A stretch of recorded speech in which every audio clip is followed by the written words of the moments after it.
Welcome to Sickwave. Yes, I know, it sucks. I know I was just sick. And I was feeling great. And then my parents were in town. And I went to go hang out with them. And they were sick. So then they got me sick again. So it started with a cough. And then last night I had like a 101 fever. So that was fun, the whole achy thing. I'm feeling a little bit better today. But yeah, no movie today because I definitely will not be able to give it my all. So I don't want to half-ass a movie. And I probably won't be able to do a full show. I'll just be honest with you. But I wanted to do something. You know, it is Friday and I'm congested. I do love when you're sick. It's funny because everybody has like a different remedy. It's everybody like, oh, you're sick. And not just you guys, but in general, like in real life too. You're like, I'm sick. Oh, you know, what you have to do is you need to drink pomegranate juice and put ice packs on your feet. I'm like, what? No, what you need to do is, you need to sit down and eat a whole onion raw. And I'm like, Jesus, everybody has a different fucking method.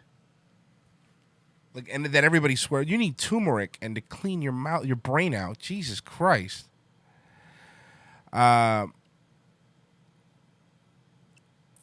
pulling your eyelids down as far as they can go and then blowing your nose. See what I mean? I know a lot of you guys are fucking around, but lots of vitamin C. Everybody has a different thing. Everybody. Take echinacea. Okay, I know. I'll take everything. And then I'll die. And then I'll finally feel better. Whew. It was a rough one today for me. I'll get through it. I mean, we'll get through it the best that we can. So I'm just going to kind of try to do a regular short show today. I don't want to half-ass a movie, so I'll do a movie for sure next week. I know I can't be sick still next week. But that achiness is the worst. Like, it's that fucking burning up, freezing. I don't know, man. So whatever. We'll see. We'll see. Ooh, have you tried praying for good health? I'll try that too. I'll try anything at this point. Jesus. I was just sick too. So annoying. So fucking annoying. Yeah, you're right. Cocaine will just further congest you later on. That's a very good point.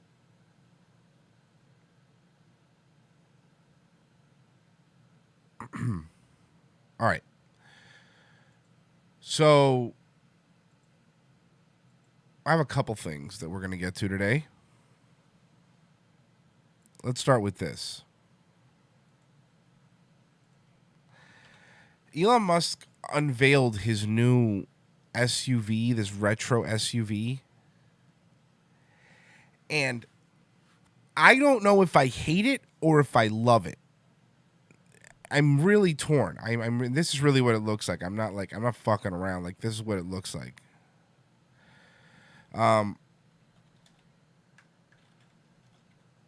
It's very, it looks like a car that I would have drawn when I was a kid. You know what I mean? New Tesla's Cybertruck can withstand sledgehammers and bullets. We don't have Tesla in South Africa, and while the company hopes one day to bring the fleet to Sunny Trip, the Tesla Cyberpunk was revealed during a special event in Los Angeles last night. It comes with 3 versions with 250 miles, 300 miles, and 500-mile range. That's pretty good. They also start at $39,000 respectively. We would convert this to rands, but we pay way too much money. Blah blah blah blah blah. So this is the. Here, let me show you some other photos of it. That's the front of it. Now, like I said, I don't know if I love it or hate it. The design of the truck can seat six adults and have been made for the Ultra 30-time cold-rolled stainless steel. It can carry up to 1,600 kilograms and 100 cubic feet of storage space. Of course, the inside will feature the iconic Tesla operating system and 17-inch display. The Tesla Cybertruck is something quite out there for its design and its price tag, so it could change the landscape of the SUV. $39,000 isn't bad for an SUV like that. There you go. So do people like it or do people hate it? Let me see what you guys are saying. It's ugly. It's ugly. Oh, you guys hate it.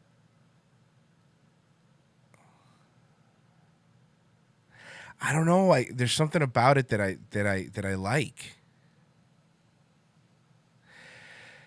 Like, it looks like what they thought future cars would look like in the 80s, right? Isn't that what it looks like? Like what they thought future cars would look like in the 80s. Hate it. It looks like something from Time Cop and RoboCop. That's exactly why I like it.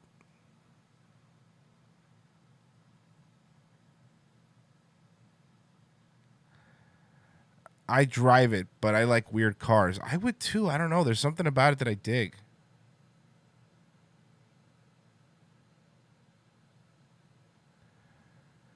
I kind of dig it.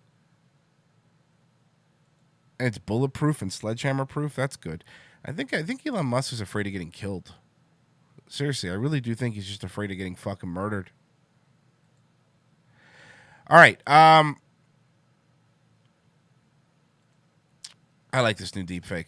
Let's check it out. I've got perfection in Mr. Perfect, and I've got simply ravishing in myself. What does Piper have?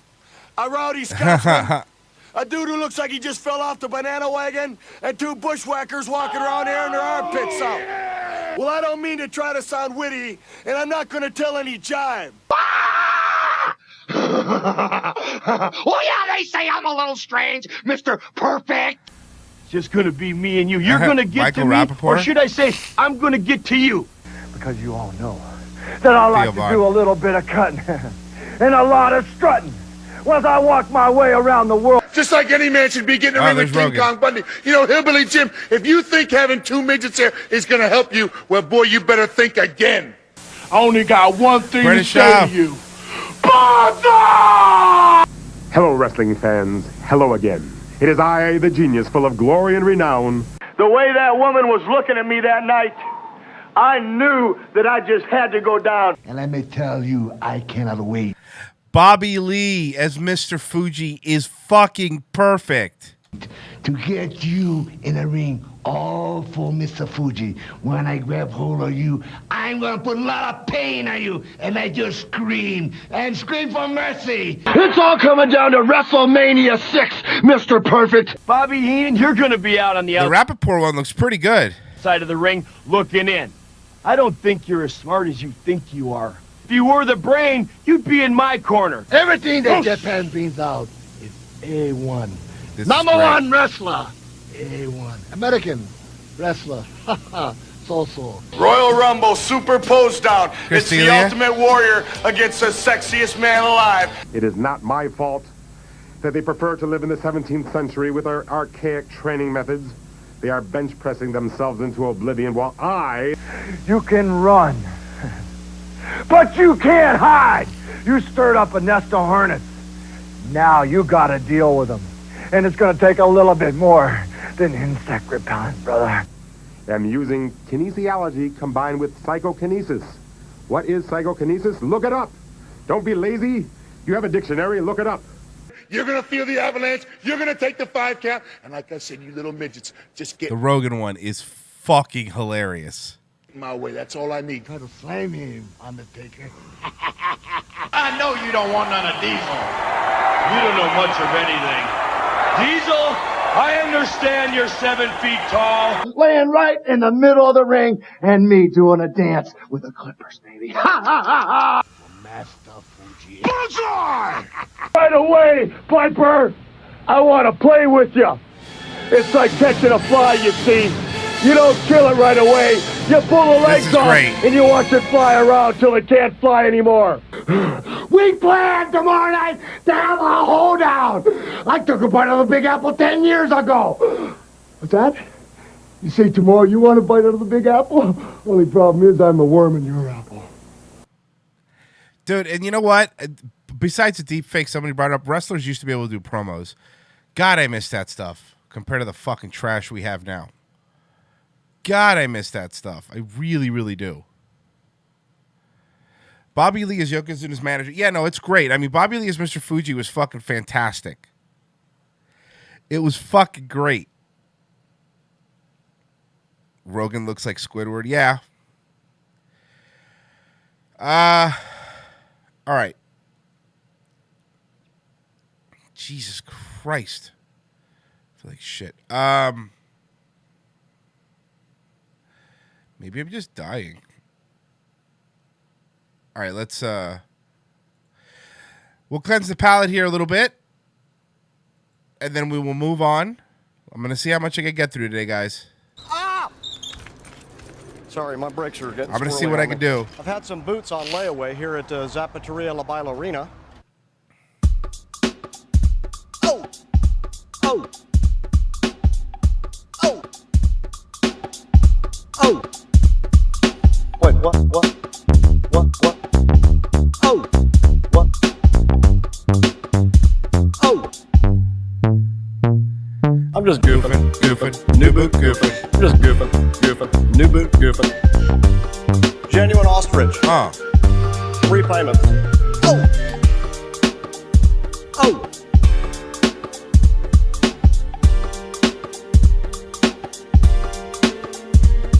I'm just goofing.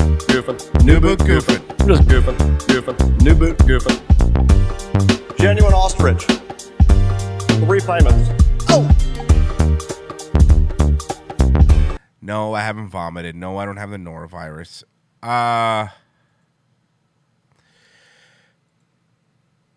Here's an old 1984 old story, but it's really great. You're gonna love this. Okay, so this is from 1984. It's one of those Hollywood shows. I'm not really sure which one, an Inside Edition or whatever, but check it out.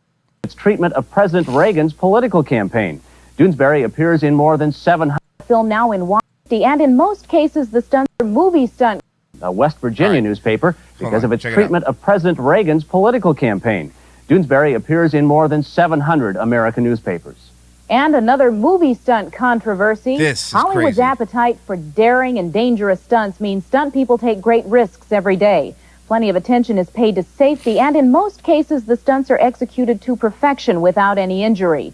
But even the best laid plans can go awry. Such was the case with one stunt performed for a film now in wide release from Cannon Films, Exterminator 2. Scott Osborne Exterminator 2. Remember that classic movie? reports. The film stars Robert Ginty and Mario Van Peebles, but the real star of Exterminator 2 is fire, and lots of it. Fire's a real star, folks. The dramatic finale of the film was shot here. The script called for a stuntman to fall from that catwalk into an airbag, a distance of 40 feet. He was to fall backwards, fully engulfed in flames. Here is the scene as it appeared in the film.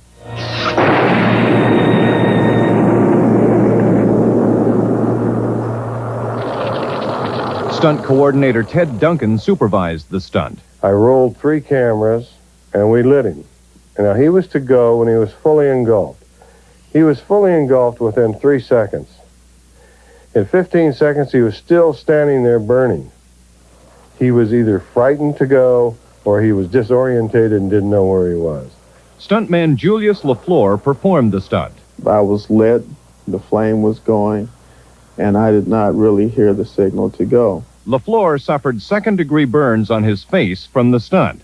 Here, in the raw footage not included in the film, we see how long LaFleur was aflame before jumping. The accident could have been avoided if we'd used somebody that knew what they were doing and was supposed to go when they were supposed to go and didn't sit up on a stand and fry. This guy fried himself. If I froze, that's what I believe that Ted believes that I did. Why would I stand there and hold my breath on fire? If anything, I would leave too soon. But another stuntman who worked on the film, a specialist in high falls on fire, says LaFleur... Wow, talk about a very niche thing, a specialist of high falls on fire. ...may not have been well prepared. For that particular gag, I don't think there was enough preparation on it. I gave him my goggles through Ted Duncan, who had... The goggles, they do nothing. ...forced Julius to use the goggles. Thank God it wasn't as bad as it could have been. If Gilbride is an expert at firefalls, why didn't he do the stunt instead of LaFleur? The high fall on fire was stunt work doubling a black actor. And according to the contract of the Stuntman's Union, Screen Actors Guild, a black actor is to be doubled by a black stuntman. So they got somebody who wasn't qualified because the Screen Actors Guild says you need a black stuntman? I didn't go solicit the job. The Guild called me and asked me if I was qualified to do it. Spokesman for the Screen Actors Guild declined to comment on camera about their role in the hiring of LaFleur. But those involved in the production of Exterminator 2 suggest that the Guild's intervention took control of stunt safety out of their hands. I wasn't reluctant to hire a black stuntman. I had to hire a black stuntman on that. We brought out just about every black stuntman in Hollywood. And they all came out and walked around the set and looked at it, and none of them would do it. LaFleur consented to do the stunt, against the judgment of the stunt coordinator. I'm sick and tired of having black stuntmen shoved down my throat. Whoa, the 80s were fucking wild. Intervention took control of stunt safety out of their hands. I wasn't reluctant to hire a black stuntman. I had to hire a black stuntman on that. We brought out just about every black stuntman in Hollywood. And they all came out and walked around the set and looked at it, and none of them would do it. LaFleur consented to do the stunt, against the judgment of the stunt coordinator. I'm sick and tired of having black stuntmen shoved down my throat. I felt like I wasn't really wanted there. Well, according to that guy. This was a very, very difficult, specialized stunt to do. And you can't just make someone do it because they're a particular color. I don't care if a person's purple. I just want someone... Well, if they're purple, they're probably dead. Someone who's going to do it and not get hurt. One footnote to this accident: after it happened, stunt coordinator Ted Duncan was suspended from the Stuntman's Association, Hollywood's largest association for the stunt industry. Spokesman for the Stuntman's Association declined to comment on camera about Duncan's suspension, but said that it had nothing to do with the accident on Exterminator 2. Probably the black thing that you said. No change in the condition of actor John Eric Hexum as of noon today. No, we can move on. I'm not going to watch an entire 1984 episode of E.T. Or should I? Or should we? You know what? Let's see. Just a little bit more. I want to see. This is great. 1984 episode. Okay. I really do want to see what was going on back then. This is actually entertaining. Let's check this out. Just a little bit more. Will the hits just keep on coming for Donna Summer? Will this man hit the bestseller list? Will MTV stand up in court? Will John Travolta have sex with a woman? Great direction. Entertainment Tonight feathers its nest for Wednesday, October 17th, 1984. I guess I learned a lot on Entertainment Tonight.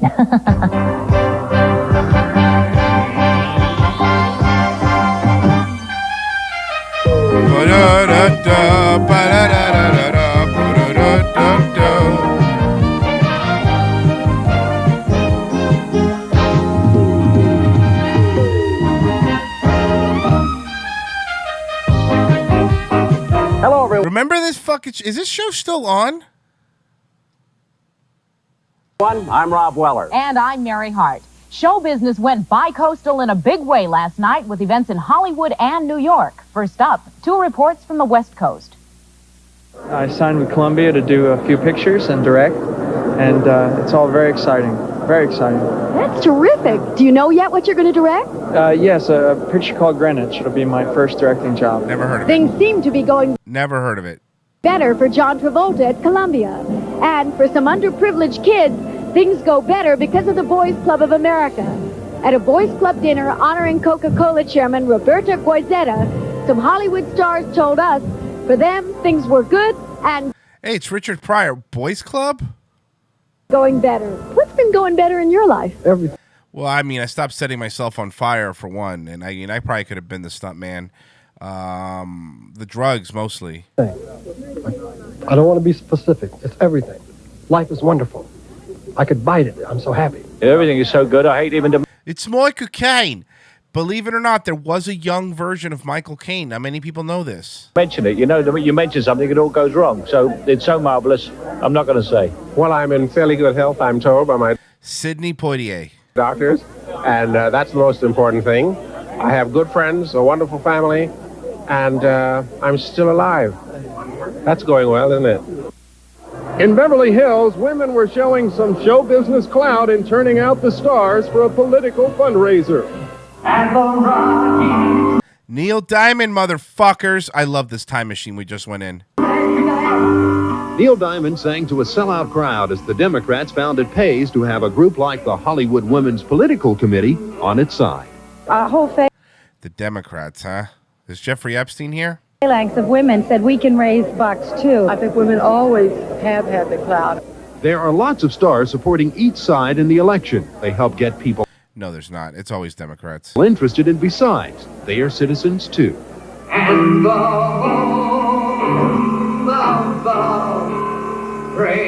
Reagan won 49 states that year. Very good. Thank you, Lamadrid. You're right. Heroines, Entertainment Tonight.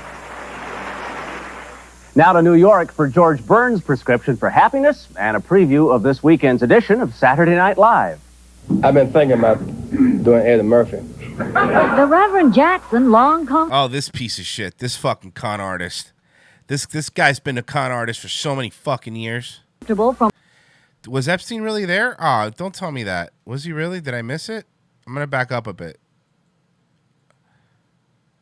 Well, I'm in fairly good health, I'm told, by my doctors, and that's the most important thing. I have good friends, a wonderful family, and I'm still alive. That's going well, isn't it? In Beverly Hills, women were showing some show business clout in turning out the stars for a political fundraiser. Neil Diamond sang to a sellout crowd as the Democrats found it pays to have a group like the Hollywood Women's Political Committee on its side. Our whole phalanx of women said we can raise bucks too. I think women always have had the clout. There are lots of stars supporting each side in the election. They help get people interested, and besides, they are citizens too.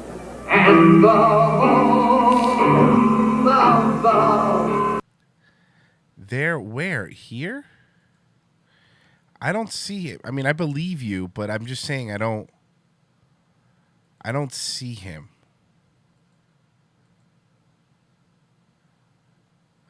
Wait, him? Is that him?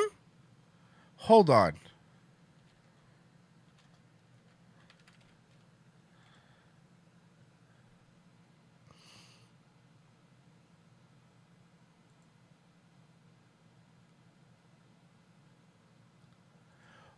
Holy shit, is that him?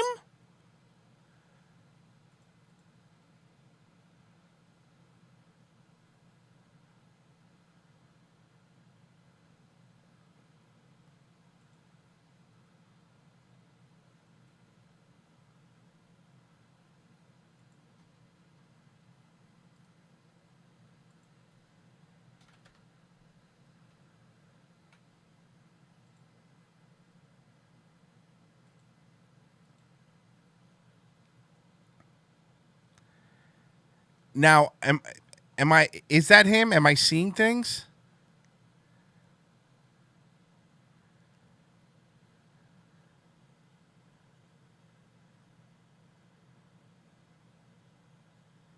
That's Starsky. Okay, good. It's not Epstein. Good. Wishful thinking, I guess.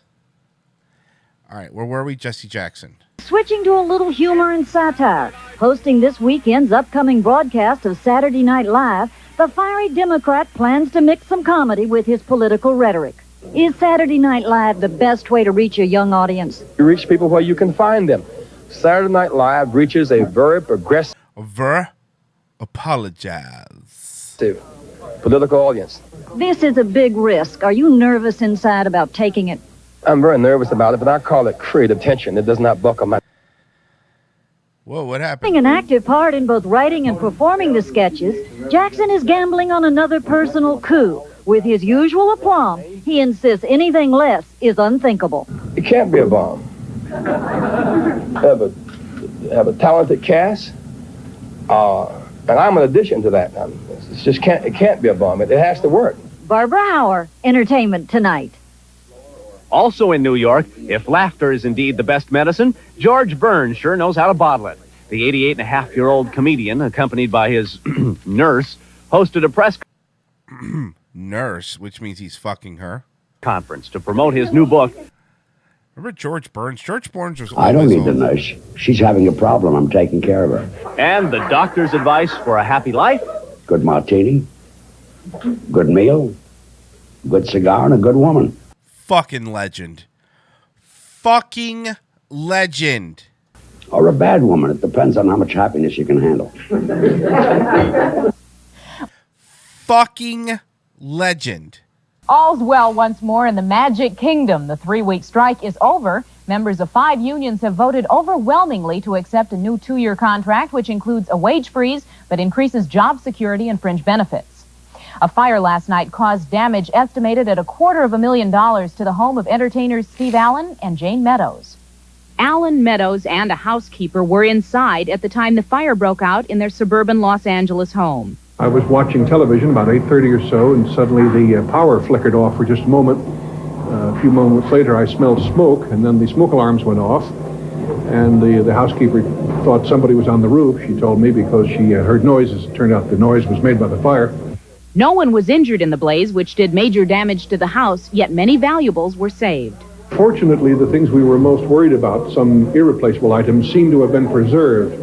The firemen did a superb job of trying to protect all our valuables. They cover things up with large tarpaulins.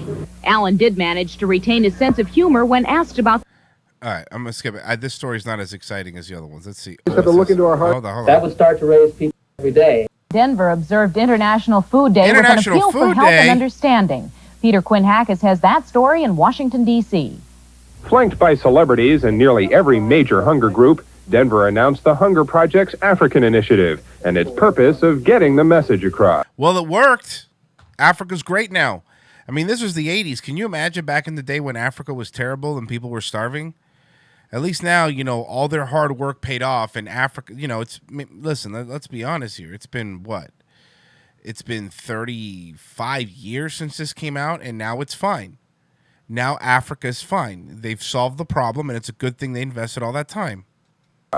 You know, 35,000 people approximately starve to death. John Denver's full of shit. Every day. If that were a headline every day, 35,000 people have starved to death in the last 24 hours. That would start to raise people's consciousness about this problem. Denver feels television is the main medium for that consciousness-raising message. He just came back from Africa, and we use footage from that trip for public service ads. For 150 million people in this area, chronic malnutrition has become a daily fact of life. You know, I could go get my friends at ABC or NBC or CBS to put an hour documentary on television right now in primetime television, but it would not have an audience. An evening of Food Day festivities featured basic dishes from around the world and thoughts you can serve fried chicken to his back and he can walk through Ethiopia. From the celebrities on hunger and getting the word out. Each one of us has this special gift to give, and I think we just have to look into our hearts and find out. Sometimes it's money, sometimes it's other things. I couldn't bear the thought of a kid screaming in the middle of the night because he was hungry, and I couldn't do anything about it. Denver and his colleagues plan Jerry Seinfeld on the piano to have their End Hunger campaign ready to go within the next few months.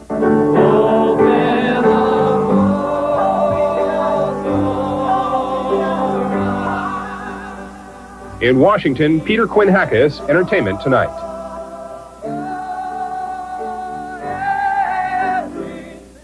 Actor John Eric Hexum remains unconscious and in critical condition from an accidental gunshot wound. Entertainment Tonight talked with Hexum's publicist, Guy Thomas, who said his client's condition is very critical. He termed the, quote, a terrible tragedy, unquote. Producers of Hexum's television series Cover Up are now casting for a new lead.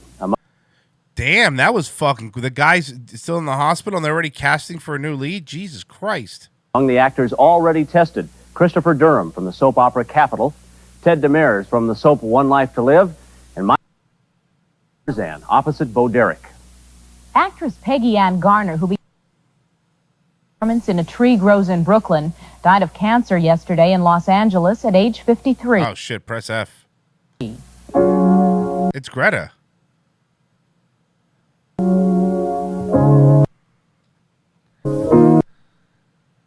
Hearing Mozart, the latest in her long string of hits.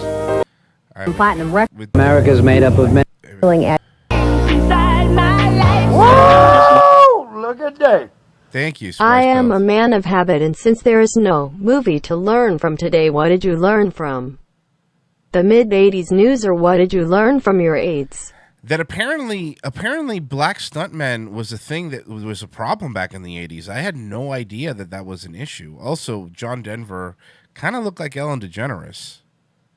And John Travolta was really doing a poor job of not looking gay. It's been nearly 10 years since Donna Summer recorded her first hit single, Love to Love You Baby. She's traveled a road strewn with gold and platinum records, successfully making the transition from the reigning disco queen of the 70s to one of music's superstars in the 80s. Donna Summers was a man. She was born a man.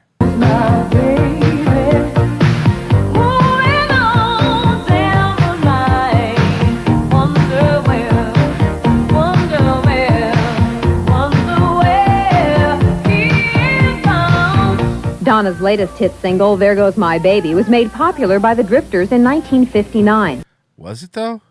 It's off her latest album, Cats Without Claws. What about the video for it, There Goes My Baby? I understand it's your real baby. Yeah, there goes my husband. He's a very talented guy, you know, and She married a white dude? Good for her. it's hard to keep him in the closet. You've been very outspoken about what it's meant to you to become a Christian, how it's changed your life. Have you ever been tempted to go the way of Bob music? I feel that I do. I really do. I feel, in as much as I can, at this point, you know, if Christ is you know, exalted in your life, if you really believe what he says, then he'll draw people to you. You know, the love of him that's in you. So I think that it's important that works. It seems that if ever I don't know why these cuts are like this. Probably just an old. Now the subject. Oh no! Oh no! Oh no! New York, the gateway to America for immigrants aboard turn-of-the-century ships. It's an image that Charlie White immigrants. Just remember, there were white immigrants. Chaplin focused on back in 1917 for his comedy, The Immigrant. Now the subject gets... Whoa! Look at that plane. Too soon. Wait a second. What were they trying to tell us? You see that plane? Do you see that plane flying by it? What were they trying to tell us? What was the Illuminati telling us? Back in 1917 for his comedy, The Immigrant. Now the Look at that. You see that? What were they telling us? First off, again, I'm going to do it again. Press F in the chat for the Twin Towers. But this was a national tragedy. They knew it. They were telling us, man, predictive programming. Exactly, Renee. They were telling us. They were telling us what was going to happen. Look, right here. You see that right there? You see underneath the antenna? Here, watch. You see right underneath the antenna? Here. On back in 1917 for his comedy, The Immigrant. Now the subject gets serious treatment in a new television miniseries, Ellis Island. And members of that cast boated across New York Harbor to the famous Immigrant Processing Center for a party in its honor. Is there something wrong with your leg? No. White immigrants. Your leg will have to be looked at. What's 3 and 3? 6. America is made up of many different kinds of people and many different backgrounds, and I think that's... Young Peter Riegert. There's some of these actors that I didn't even know were ever young. Important to remember in these times that we're not a country that's homogenous, that there's many influences and cultures that have made us who we are today. It's truly amazing that people actually made it through the trauma of going through Ellis Island and what that must have been like to their dignity, if nothing else. Although this trip was made by boat as well, the similarity in style ended there until the point of debarkation. Welcome to America. So they're showing how hard the trip was. These actors, no, seriously. Made by boat as well. By having a yacht party and drinking wine. These fucking Hollywood people have always been fucking phony. Look at this. This is in the 80s. It must have been so difficult. It's so hard. They're recreating it by going on a yacht and drinking wine with their rich friends. Look at this. In style ended there until the point of debarkation. Welcome to America. Here on Ellis Island, one can't help but feel the richness of history, a history filled with the flavor of ancestry and heritage. It's part of the past that the new miniseries will try to recapture. Speaking? Yes, beautiful. Boppity, boppity, boopity. Open your mouth. For black people, this was first class. Still first class compared to how my people came over to America. Yeah, we know the boats, the Amistad. I know, man. I got it. I see the similarities between the way other people had to come in and what some of their problems were, and it just sort of feel a little bit even more linked to other Americans. Battle on their way to freedom. Chaplin found it ironic nearly 70 years ago.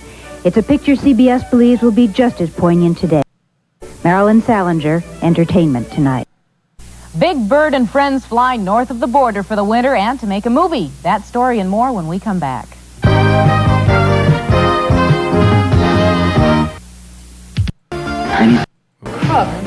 That story and more when we come back. Was that a commercial for a movie? Hold on.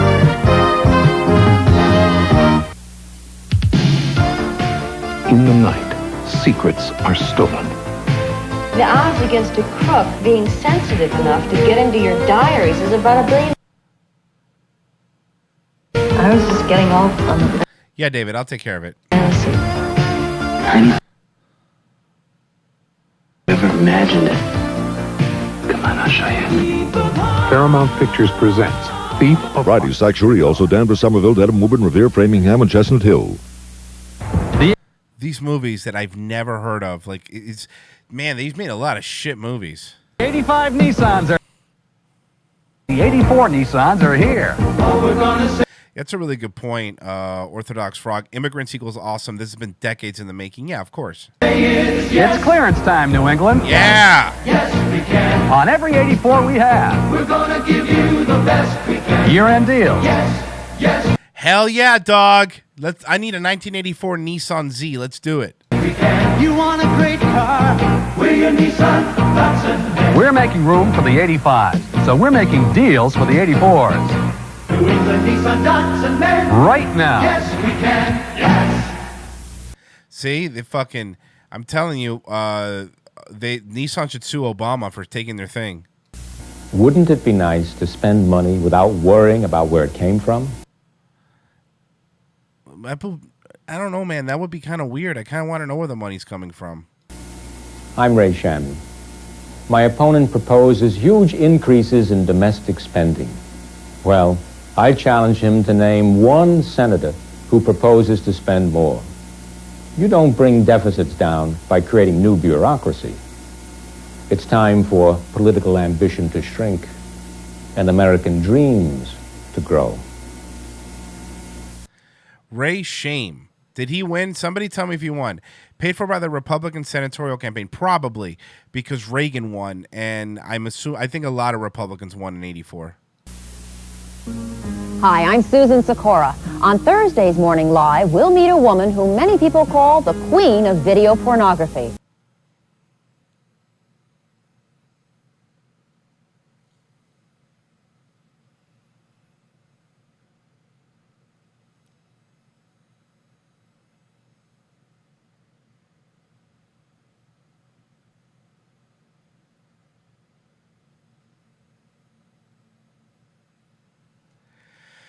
Who is it? 84? Who do you think it is? Who do you think it is before I hit it? Who do you think it is?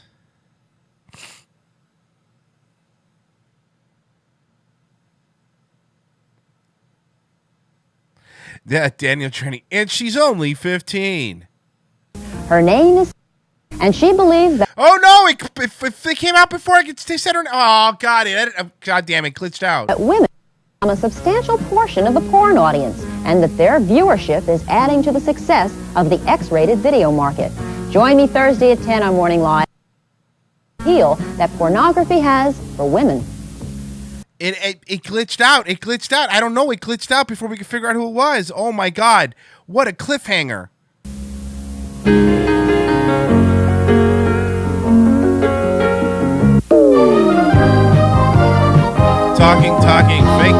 Fake talking before we come back. Hey, we're just friends. Fake talking. Most birds fly south for the winter. Then again, most birds aren't over 6 feet tall and have a 6th grade education. Dude, okay. So we're just going to shit on Big Bird? So we're just going to shit on Big Bird now? The fuck, dude? Why you got to roast him like that? In Toronto with Big Bird and report on Follow That Bird.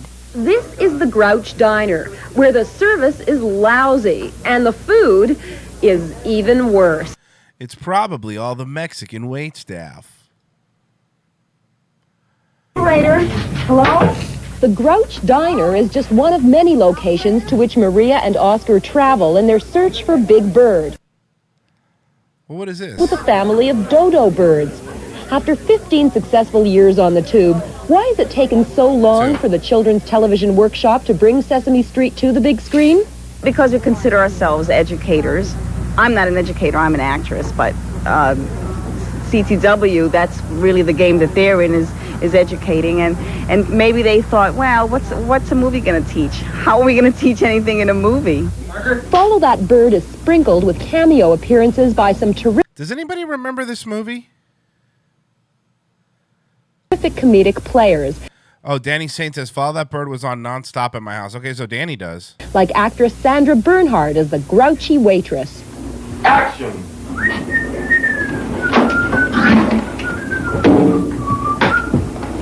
Please waitress! There's no fly in my suit! Why would people go to this restaurant? Why would people go to this restaurant? Hey, I need a glass! Broken or dirty? Have you ever really worked as a waitress in your career? No, I didn't want to be a waitress because I knew it was too much This bitch has been ugly her entire life. of a Hollywood cliche. And what are some of the Sesame Street types getting out of this movie-making experience? Well, it's a lot of waiting. A lot of waiting. Well, you should like that then. I mean, that sounds like a very... Yeah, I get grouchy. And what would be better? I like getting grouchy. That makes me happy. A movie? They make who? Gee, I don't know much about making movies. I'm just living my life, but I have... Dude, they were interviewing puppets in the 80s, and it was like totally normal. Notice a camera following us around, so that's what they're up to. A movie. Now here's the ET Digest for Wednesday, the 17th of October. On television, a CBS TV movie, The Nairobi Affair, with Charlton Heston, John Savage, and Maude Adams. Out on video cassette, Friday the 13th, the final chapter. And they never made any more Friday the 13th ever again after that. Am I right, guys? Viva Knievel, with Evel Knievel, Gene Kelly, and Lauren Hutton, and a 3-volume set called Video Trivia. Celebrating birthdays today, cheers to Margot Kidder and George Wendt on their... I love George Wendt. He's fucking hilarious. I've been watching. Cheers is great, man. 36th, Jim Seals of Seals and Crofts turns 40. 40 what?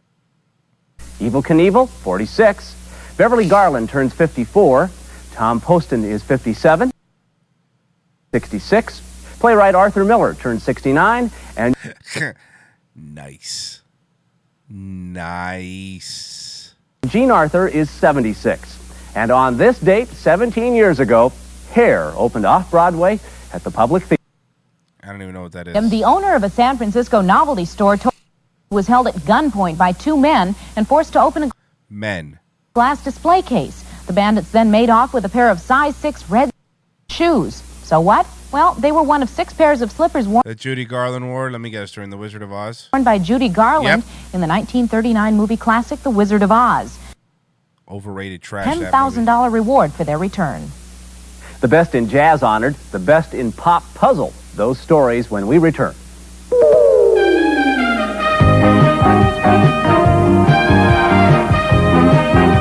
Coming up tomorrow on Entertainment Tonight, Ed Asner. If you're all stressed out, Ed Asner has the video for you. Friday, Linda Carter. With his partners in crime's busy Wonder Woman schedule leave time enough for the man in her life? And coming up this weekend, all new on Entertainment This Week, Hollywood Wives. How do the wives in the book and the miniseries compare to the real thing? This weekend, all new on Entertainment This Week. Yeah, I agree. Wizard of Oz is overrated trash.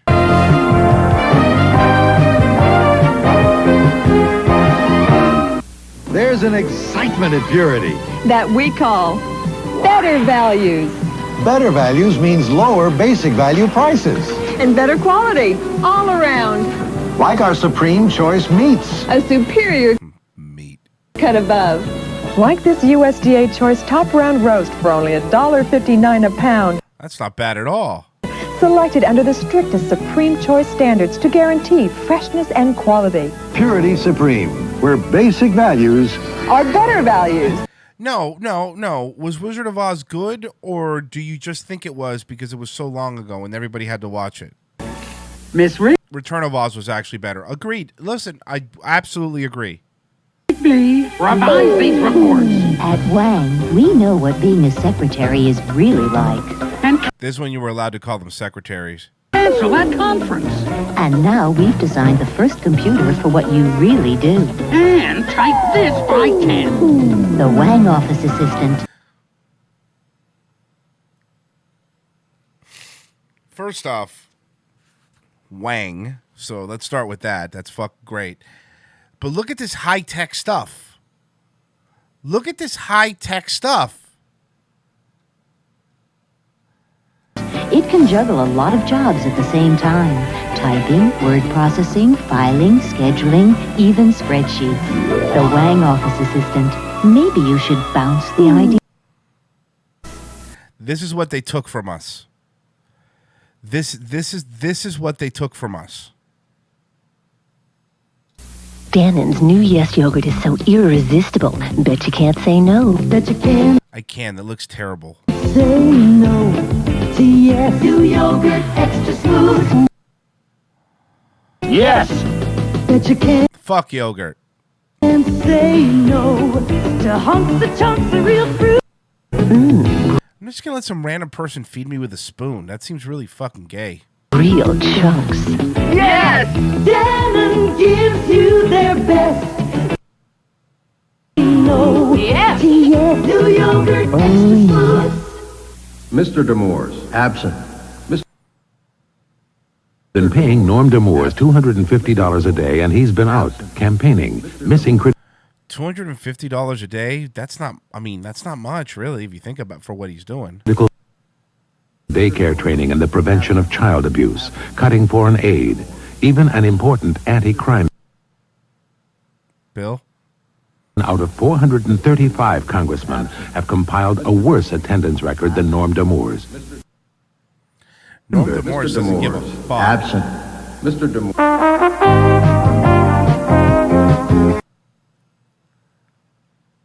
Come on. To the best walked tall, played hard, and all that jazz. 219 jazz pioneers in all were honored. How can you tell they're jazz people? What's their similarities? Honored by Broadcast Music Incorporated, among and Miles Davis, who felt this recognition was long overdue. They should have done it a long time ago, you know? They do it in Europe already. Well, better late than never? No. They should have done it. Efforts of BMI in proving that jazz is alive and well and in good hands on the vibraphones was Lionel Hampton. He joined some of his fellow musicians for a jam session. Sounds like the music in Sim City.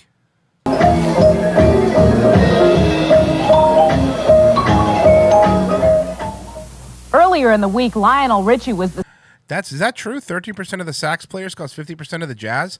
Ah, you might be right. Star attraction at the Carousel Ball, an annual fundraising event in Denver. And although no one knew it at the time, Richie was feeling... I don't mind jazz. I hate freeform jazz. Regular jazz songs don't really bother me. Freeform jazz, where it's just like, there's no point to it. It's like jam banding jazz is the fucking worst. Severe leg pains while performing and ended up doubling up in agony backstage after he finished. He was rushed to the hospital and his pain subsided, but no reason could be found for his discomfort. His manager, however, did offer an explanation. The dry cleaning fluid used to clean Richie's leather pants earlier in the day must have caused a negative reaction on his skin. Ouch. Oh, yeah, no kidding. That would be the worst. Maybe that's why he sings, whoa, whoa, whoa, whoa. Well, I don't know, Mary, but... I don't know, Mary, you dumb bitch, but if you ever fucking correct me again, I'll punch you right in the face in front of this camera. You can ask him. A controversial video by Teddy Pendergrass is reshot, and Diane Keaton's new film is reviewed. That's tomorrow on Teddy Pendergrass. Entertainment Tonight. And we're going to leave you today with... Vacuum my dining room again. From now on, I'll electric broom with a 3-speed Regina electric broom. It's easier to electric broom, lighter and faster. And my floors look Remember when women used to clean and commercials had white people in them? beautiful. From now on, I'll electric broom. It saves me time for the things I really enjoy. Wallpaper. Fucking boomers, man. Fucking boomers thought wallpaper was good. They put linoleum over wooden floors. What the fuck was wrong with them? Jesus Christ, boomers. You really just ruined everything.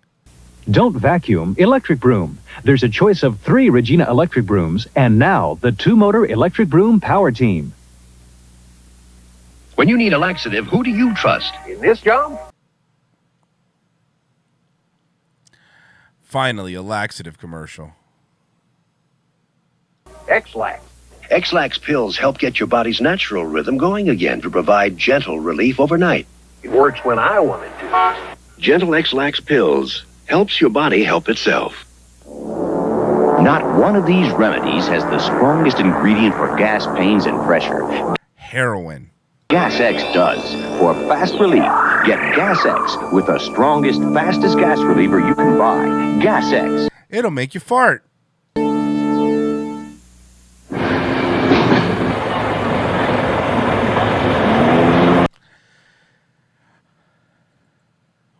Uh-oh. Oh, boy. Did you see that? Did you see that? Oh, we got some stuff.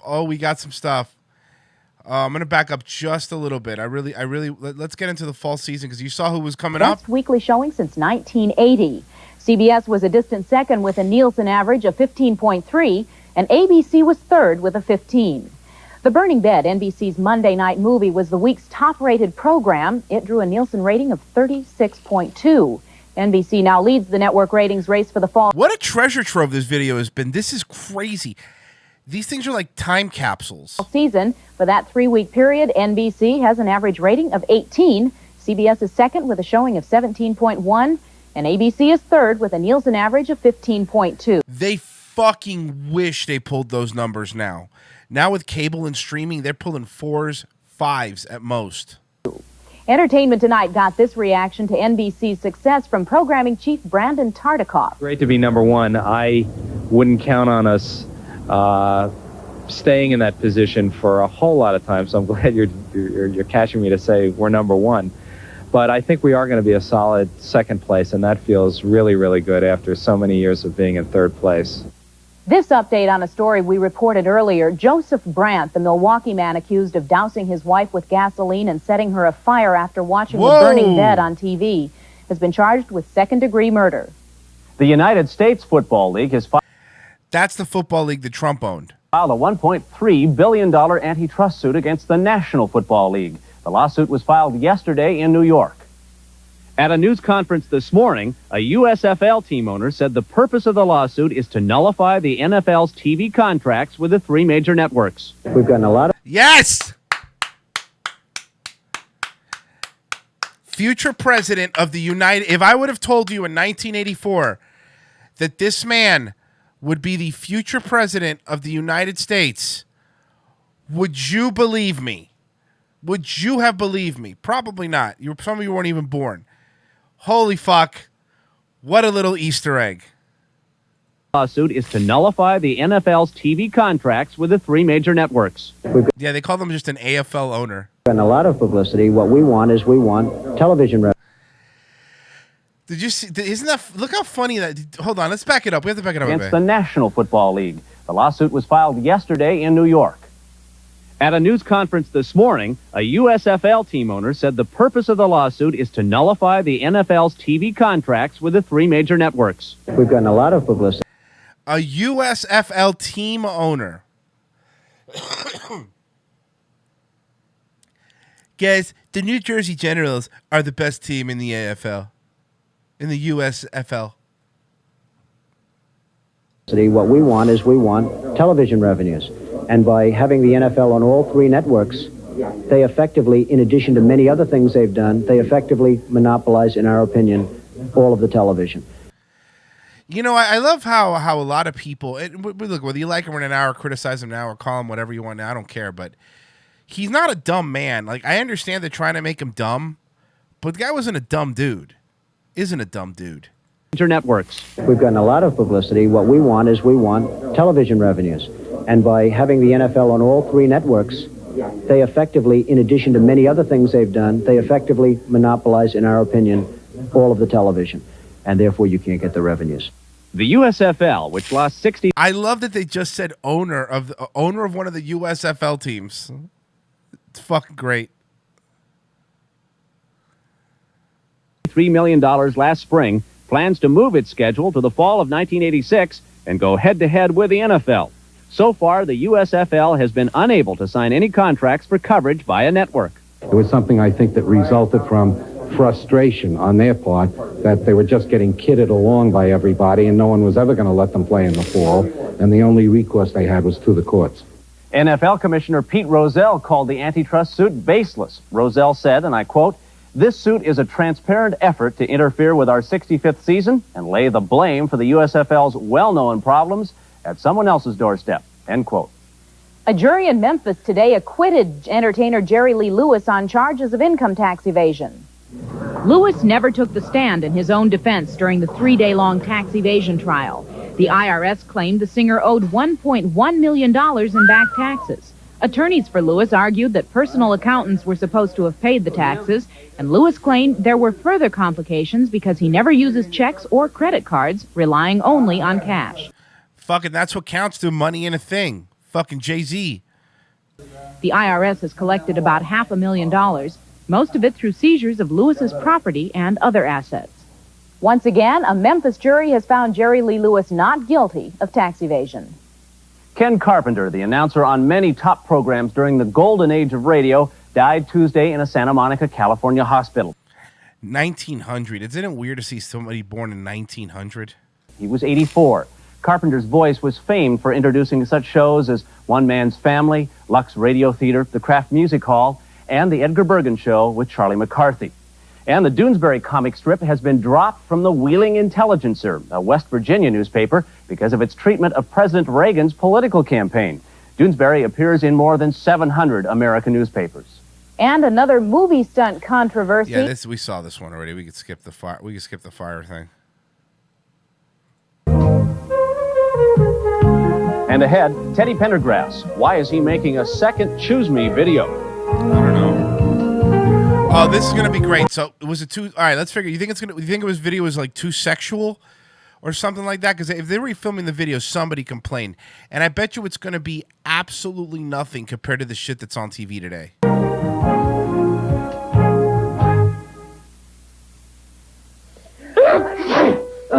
Bless you. These are Andy Milonakis' parents.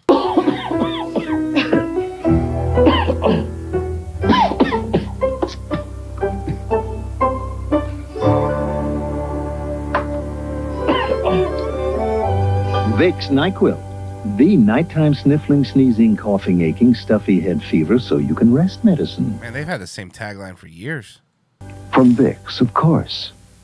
Of course. Heinz versus the others. Watch what happens when folks are given their choice of ketchups. Hidden cameras record the results. More people choose Heinz. But that's no surprise. Thick, rich Heinz is America's 3-to-1 choice over any other single ketchup. What's your favorite ketchup, folks? Let's take a poll. Why? That was way too much ketchup. Did you see how much was on there? But that's no surprise. Thick, rich Heinz is America's 3-to-1 choice over any other single. That is way too much ketchup for a burger. That is a ridiculous amount of ketchup.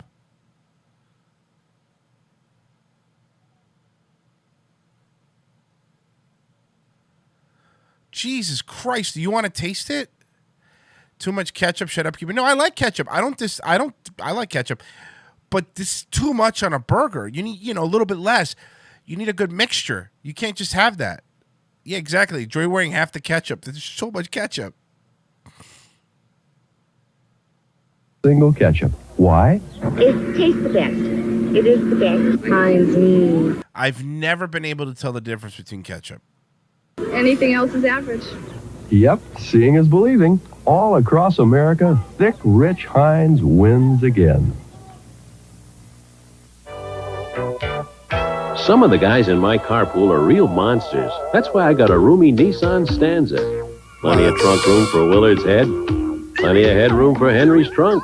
And all the creature comforts. Man. Let me tell you something. This new Cyberpunk game looks really good, doesn't it? This new Cyberpunk game looks fucking amazing. Strange looking, but with all this room, he fits right in. Come alive, come and drive. Major motion from Nissan. At your Datsun dealer. Oh, you guys are gonna. Okay, so Datwa says little bit of ketchup, lots of mustard. I'm not a mustard fan. I mean, I like mustard. It's just not on burgers. Mustard go on hot dogs. I like mayo and ketchup on my burgers. A little bit of mayo, a little bit of ketchup. He stole her diaries. Oh no, this commercial again. I guess things about you, and we bet on whether I'm right or wrong. He broke into her dreams. So I decided that I wanted to know everything I could about you. Her fantasies are no longer her own. Everything? 49 Shades of Grey. Anything you want. Any way you ever imagined it. Come on, I'll show you. Paramount Pictures presents. Starts tomorrow. Sac Sherry, also Danvers, Somerville, Dedham, Woburn, Revere, Framingham, and Chestnut Hill. Yeah, you're probably right. Thief of Hearts is probably on YouTube. It's a new role for Ed Asner, trying to ease stress for himself as well as others via video cassette. But for a man whose life has been filled with activism, controversy, and success, that's no easy task. The veteran actor took Lou Grant out of Mary Tyler Moore's newsroom and made him a star in his own right. 5 years of Lou Grant was a stressful existence. Trying to make the show work. And in that particular show, I was top banana, so the stress becomes ever more important there than being second banana on Mary Tyler Moore. But a lot of people would wonder why success then equals stress. I would say that there is as much, if not greater, stress trying to stay on top or trying to improve on a top position than there is in the scramble upwards. In fact, if there's a special problem bothering you, try doing this. When your head goes to one side, state the cause of your stress. Blacks. When your head reaches the other side, offer a possible solution. Less blacks. Hey, I was kidding, by the way. For example, I'm eating too much and gaining weight.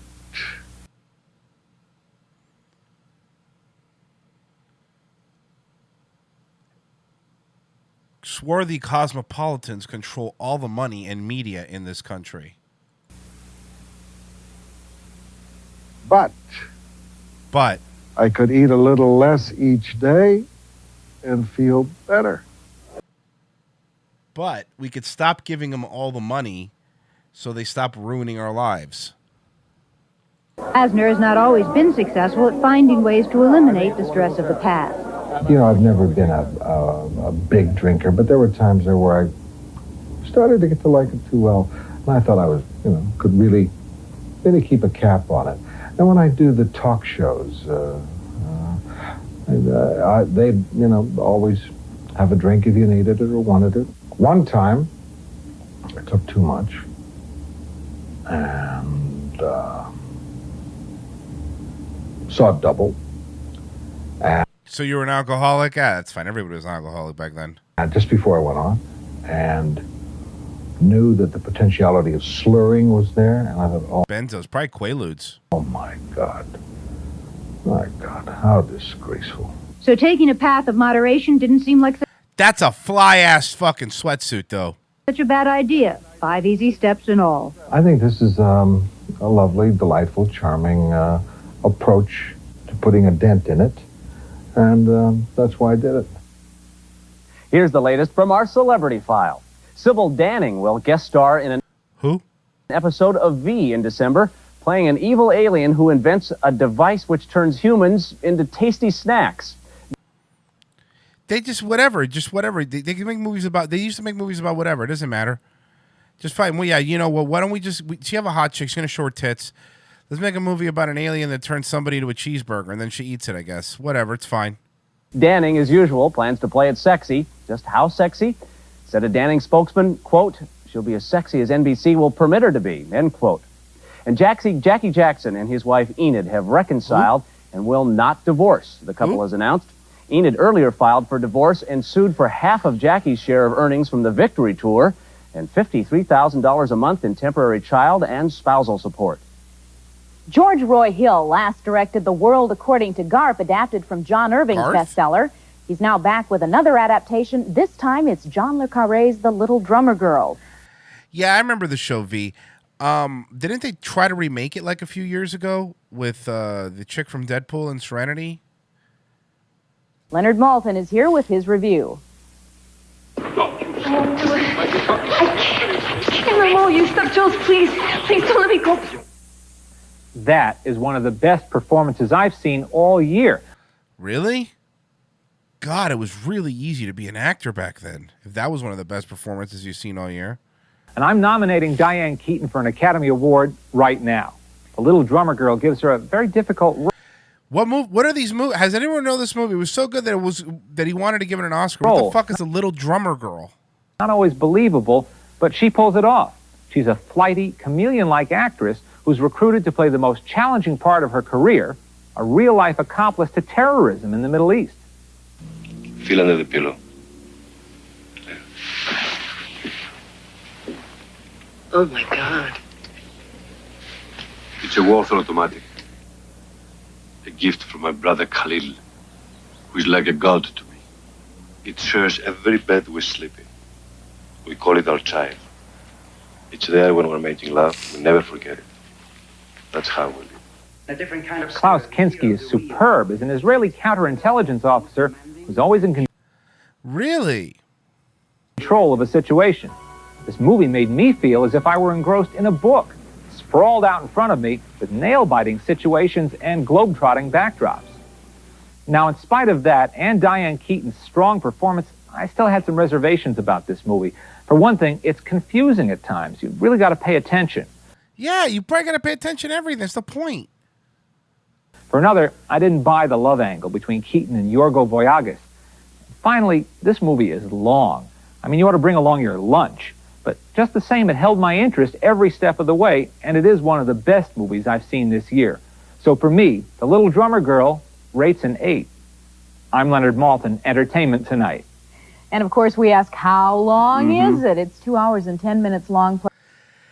That was too long. 2 hours and 10 minutes long. Oh my God. Please give me a break. Watch an Avengers movie. Plus Turkey on Rye. Wow, that is long. Amadeus is long also this year. A couple of long ones out, 2.5 hours. Wow. But still enjoyable. Yes.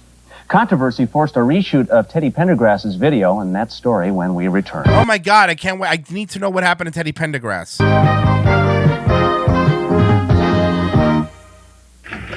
What's the difference between this Goodyear Arriva radio and the ones I usually put on? The price.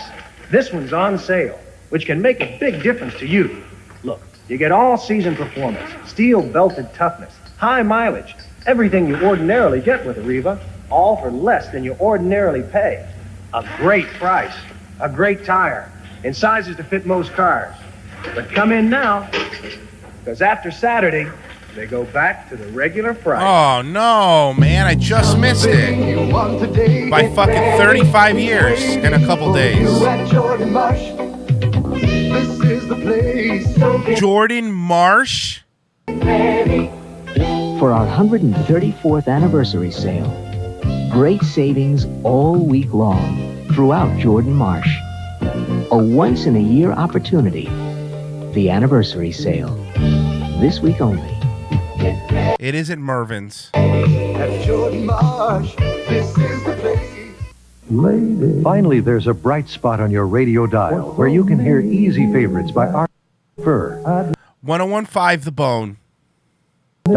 They don't play Taylor Swift. WSSH 99.5 FM. WSSH plays the relaxing music of Rogers, Warwick, Streisand, Manilow, Joel, and Diamond. As many as 5 songs in a row. Turn to the middle of your dial to 99.5 FM, WSSH, for fewer interruptions and more easy favorites of yesterday and today.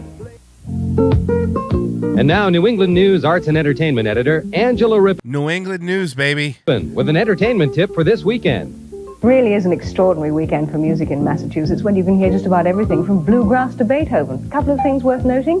Saturday, Peter Nero conducts the Philly Pops in an evening of Gershwin in Worcester. Saturday and Sunday, Switzerland's leading harpist fucking nerd. You fucking nerd. Andreas Vollenwinder is in concert at the Berkeley. I'm Angela Rippon. Join me on the New England News. Angela Rippon Weekend Tips for October 19th through 21st.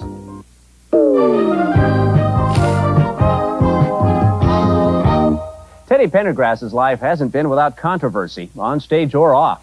The latest flap is over a video from the film Choose Me. Dixie Watley covered the story from the singer's home outside. All right, let's see what happened. Finally. Philadelphia. I guess it's a happy story. It really is a happy story. After my accident, my record company didn't have any more faith. They lost faith, and they were giving me a hard way to go, and they didn't think I could really sing at all. But there was a clause in my contract where I could... Where if Santa Claus died and you put a suit on, you then became Santa Claus. Do movie soundtracks. Are you... Come on, are you serious? No! Why? What the fuck? That's the end of the video, even though it's 7. Oh, you motherfuckers. What was it with Teddy Pendergrass? God damn it. How do we actually meet?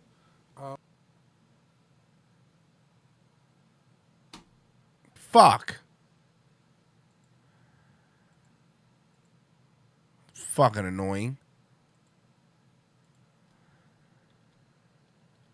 I swear to God, this entire video trolled me. I don't know the porn star or anything.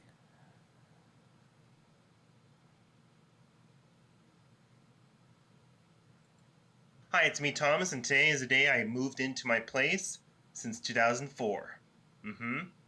The reason I moved here is to get away from Susie. Arguments with her over the TV and radio, yes. That's the reason I moved, is to get away from Susie, my old sister. Yes, it was like that in Mountain View. The sibling rivalry. Adults who act like children.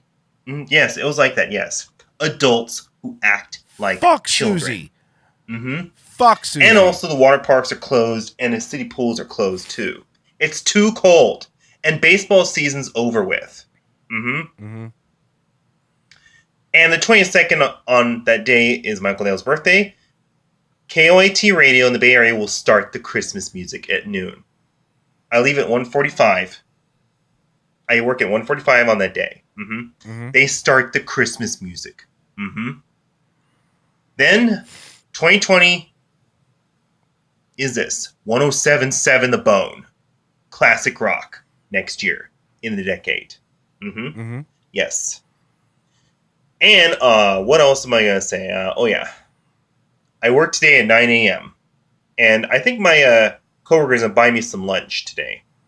Yeah, I think he is. Yes. And also, what else am I gonna say? Oh yeah. I get off at 6 o'clock, so I'm not gonna make my anger class, which is good because I gotta let them know ahead of time. I always have to. Yeah, you're fine. You're not angry anymore, Thomas. I agree with you. And is there anything else I want to say? Oh yeah, I will see the movie Frozen 2 on Saturday, my day off, at AMC Westgate. I will.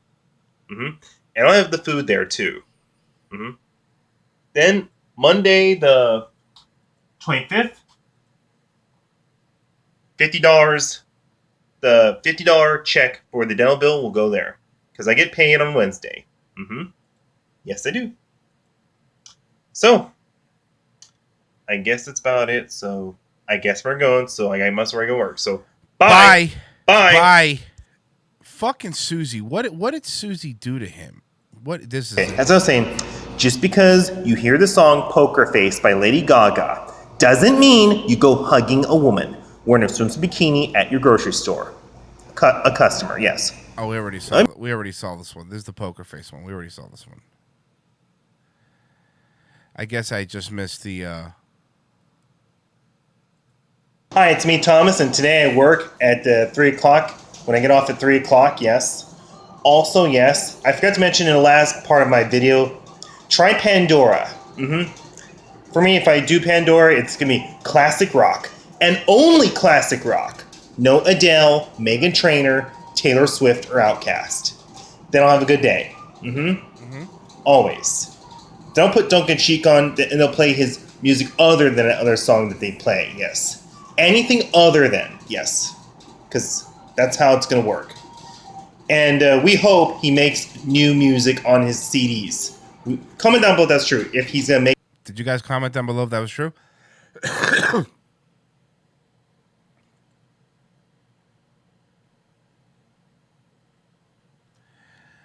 Somebody commented, he's still making that barely breathing money.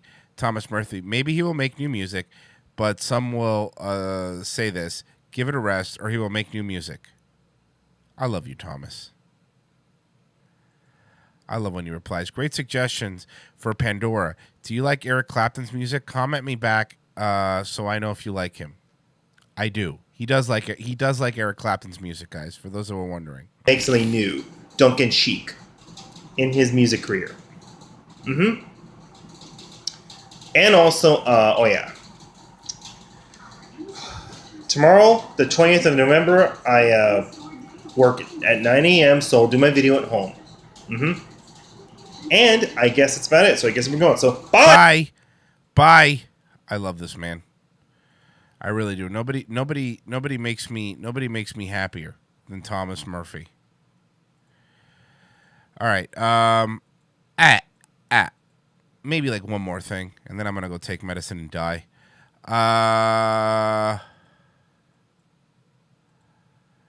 Let's see here. Ooh, we haven't checked on her in a while. We haven't checked on our friend Shani in a while. Hi, it's me. No edited video today. I've been basically just taking a break today. You know, kind of relaxing. Had a nice lunch and came home and relaxed, and something happened, and I'm, you know, kind of in a panic because of it, and that's okay. But my main topic of this is a lot of people tend to confuse sociopathy and borderline personality disorder. And I'm tired of people confusing and thinking that sociopathy and borderline personality disorder is the same. Well, you have both. You have both. Because it's absolutely not the same. It's complete opposites of what it is, okay? So, like, borderline personality. Thank you. Just become aware of OTC in the last week. Binge watch it daily. Love from Mouse. Thank you. $50. Jesus Christ, man. Thank you so much. That's very, very kind. I really do appreciate it. Thank you. Thank you. Thank you. Personality disorder and sociopathy are complete opposites of each other. No, you have both. She's also a doctor. And they, for some reason, people seem to say they're the same thing, or they confuse and say that someone's a sociopath when they're really sociopath. Borderline, or they say they're a borderline and they're really, or they say they're a sociopath and they're really a borderline. Here's a big difference, okay? You're fucking wholly unlikable? Someone who has a sociopath, has this big, grandiose idea of who they are. They're like self-ego inflated, and they know who they are, and there's no one that can tell them who they are. You know, like Onision. He's a huge sociopath, okay? And sociopath.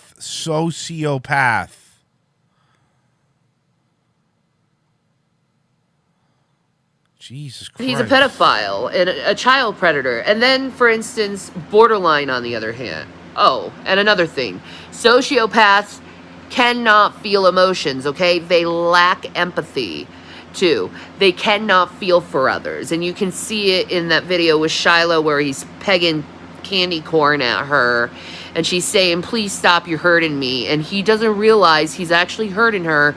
And he continues on. I don't know what she's talking about. Laughing. That's something a sociopath does because he cannot empathize. While a borderline, on the other hand, this is complete opposite. A borderline, on the other hand, doesn't really have much self-identity. They're very low on knowing who they are, very low self-esteem. I have borderline personality disorder, okay? So I really don't have much of a self-identity. That's why you see me so back and forth like you do. And another one who has borderline personality is Trisha Paytas. That's why you see her constantly changing her costumes and who she is. Very similar to me. I change who I am constantly because I have no self-identity because of my borderline personality. Oh, I see. So you stand for nothing. You believe nothing. You go with the wind. You fucking, you know what? You're an annoying woman. And you're trying to make your borderline personality a fucking, trying to make it some sort of trait. Try to make it your life. She's trying to make it cool. Personality disorder. And also, a borderline has hyper empathy. They feel too much for others, and it causes a lot of problems when you feel too much for others, because you're constantly wanting to help someone get out of their like negative like emotions. Because negative emotions affect you bad, so you're like scrambling, oh shit, someone's negative, this is going to affect me too, so you're like scrambling, and it causes a lot of communication problems.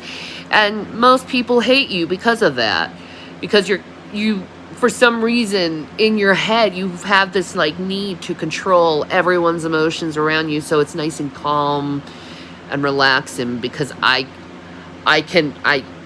a mirror to someone's emotions. Fucking funhouse mirror, maybe. It's okay. When I'm all by myself, it's just emptiness, unless I'm thinking about something from the past, and I feel empty, which is a nice feeling to have. But I have to be completely alone and not distracted in order to have that beautiful mind frame of not feeling a fucking thing. Which a sociopath, on the other hand... C.K. Benzo says borderlines will literally chop off their arms to manipulate empathy or others on others' arms for the same manipulation. Yes, love and empathy, no. Feels all the time. They don't feel at all, and they can't feel for others, and they have this grandiose like who they are as a person. And you know, the thing is, I have this theory, and I'm going to prove it eventually, that sociopaths create borderlines, because borderline personality disorder is created by early childhood trauma. So most likely abuse from your parents, or neglect, or always the victim. She is always the victim. Or from a family member or a teacher, anyone connected to you. Just really bad trauma in early childhood. In my case, it was my mother. And when I say mommy dearest, I mean mommy dearest. That's how she was. I know. She was a sociopath. So, and you can still see... Yeah, but borderline is just being a woman. You're right, Jim. Her being a sociopath to me, because she literally tries to destroy me whenever chance she gets, by lies and deceit. I don't know why she wants to do this toward me and why she can't support me, but for some reason she finds me a threat. And for some reason with sociopaths, when they find someone a threat, they try to tear you down. And I think it has something to do with control. They want control over you, and they think they're just so much better than everyone else. And the worst thing about being raised by a sociopath is watching how they are in public and seeing them do these little mean, nasty things to others. And you mean like you do? Then getting satisfaction. Satisfaction.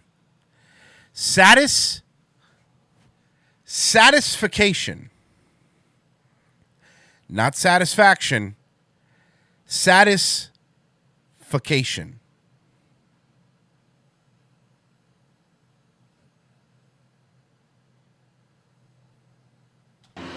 Out of it. You know, I don't get why a sociopath has to hurt someone in order to feel satisfied. They're just soulless beings, or mono beings. You should Google what mono being is. Blow your nose. But they try to fool everyone by just words. And satisfaction, just saying, has a good point. That's when you're satisfied with your vacation. The thing is once you see their actions, their shady for Christ, ladies and gentlemen, words really are meaningless. Compared to a borderline, their actions are what gets them in trouble, but their intention is completely out of love and hurt. Borderlines do impulsive things because usually you... Like saying you're going to kill yourself or like saying you're going to sue me. Things like that. Have to trigger a borderline to do an impulsive thing or a mean thing, and usually, and I'm just going to be honest here because I embrace my borderline and accept my borderline. If I mouth off at someone, it's because they deserve it and they acted like a jerk toward me. And she's never wrong. Remember this. She's never wrong. And that's how every borderline is. Yes, Cabby, I do. If you're going to be an asshole to me, I'm going to pop back. That's just a borderline trait. Because you are, like I said, I'm a mirror to your emotions. So if you're going Funhouse mirror to be an asshole to me, guess what? It's going to be mirrored back. Asshole. Exactly. Exactly. So thank you, dear. So because I feel too much for others, I mirror your emotions. While a sociopath can't do that. Sociopath. They'll just continue to go on you over. Like if I saw what's your favorite satisfaction moment? You hurting, I would stop. Like, oh my God, I'm hurting someone. Because, see, your pain would be reflected onto me, and I would feel your pain. See, borderlines are very considered very dangerous to society, and I don't know why. Because we do have hyper empathy. That's a very good point. And with the fact that you have hyper empathy, there's a chance that we could be highly manipulative people because we can read. Thank you. Donating to the Cuban Sandwich Fund. Thank you, Reddy. Much appreciated. Thank you so much. Oh, Cuban sandwich would be great. Emotions better than any person in the world. But here's the problem with a borderline. The problem with a borderline is when they try to manipulate a situation, they automatically fail at it. Automatically, because empath, baby. You're going to feel them being manipulated, and it's not going to feel good to you, and you're going to be like, oh, okay, I don't know, icky. So, even though we have the capacity of doing it, most likely we're not going to, because the feelings just too much to just, it's not worth it. It is not worth it. So instead of manipulating the situation, the borderline, and people can take this as a form of manipulation. It's not manipulation. It's just how our brains work. Instead of manipulating you in the situation, we're going to pop off and we're going to tell you exactly how we feel in the most blunt and cruel, I guess, harsh manner, so you could get the point on being cruel to someone who is traumatized. And that's what borderlines are. They're traumatized people. While sociopaths, they can be traumatized to a point, but they're the ones who enjoy traumatizing others. So that's why my theory of sociopaths create borderlines is what it is. Because, see, they enjoy hurting others. Borderlines don't, because we feel other people's pain. Don't. You know what I mean? Oh, you're an empath too. You're everything. You're everything. You're such a special little flower. Nothing is your fault. It's your mommy's fault. So our acts of empathies are great upon others, and we end up getting in really shitty situations because of it. Our hyper empathy, and we end up getting really abused by people and taking advantage of people because we read and feel emotions all the time. Our life is lived through emotions, borderlines. While a sociopath is, their life is just basically their urges of what they want to do, what feels good to them at the time, which is usually cruel and a power thing, because sociopaths look at life as a game while a borderline looks at life as a dismal place. I can't with her anymore. I can't. Yuki, make it better. Make it better, Tukes. Make it better, Tukes. Make it better for us. Oh.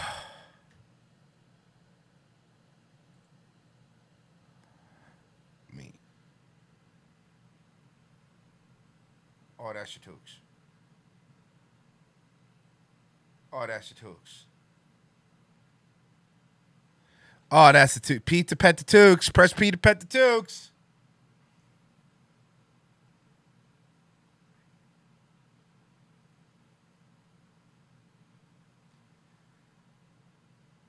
That's a good Tukes. That's a good Tukes.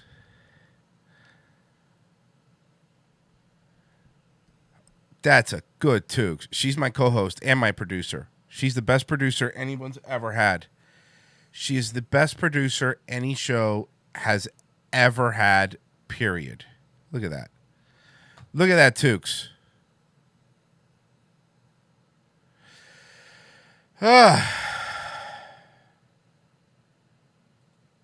All right. Look, she never interrupts. She's there every single day. She's there sitting next to me every single day, doing the work that everybody else refuses to do. Oh yeah, Yuki's better than Mitch. Yuki's the best producer I've ever had. Yeah, now knock the table down over Tukes. She's just a big goof. She really is. She's a big goof. She is a big goof. Hey, Tukes. Toogie, what if I do this? Boop.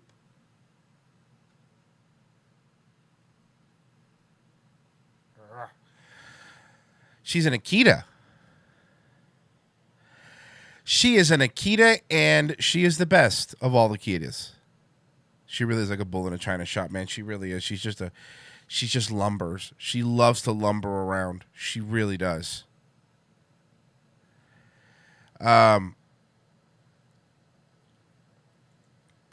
right. I think it's about that time. Like I said, I went longer than I expected. I'm gonna now take my medicine, and I will be back for Revenge of the Sis here in about 4 hours. 4 hours, guys. So we went way longer than I expected to go today. So I hope you guys enjoyed it. Thank you to everybody that donated. You guys are the best. I did all right today. Thank you for the gentleman who donated, or woman who donated $50. I really do appreciate it. You guys are the best. I love doing this show every morning, even when I'm sick. It's worth it because you guys are here and you guys make it worth it. I'll be back, like I said, in 4 hours. I hope every single one of you has a fantastic and amazing day. Bye. Bye. Like everyone was having fun, the kind of feeling I've waited so long. Don't stop, come a little closer as we jam. The rhythm gets stronger. There's nothing wrong with just a little fun. We were dancing all night long. Ooh, I don't know what to do about this dream I knew. I wish this dream comes true.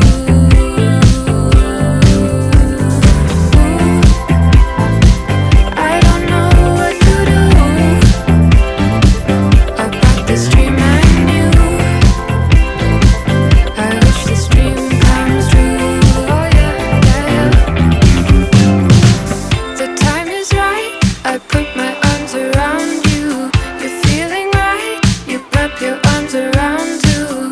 And suddenly I see the shining sun. Before I knew it, this dream was all gone. I don't know what to do about this dream I knew. I wish this dream comes true. Oh, I don't know what to do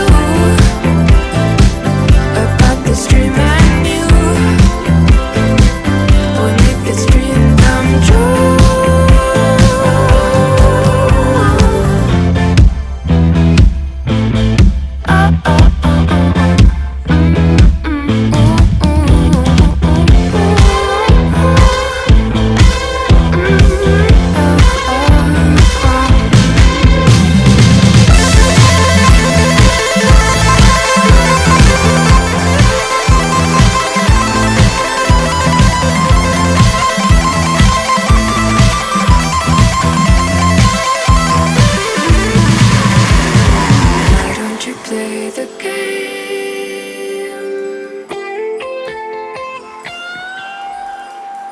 Why don't you play the game?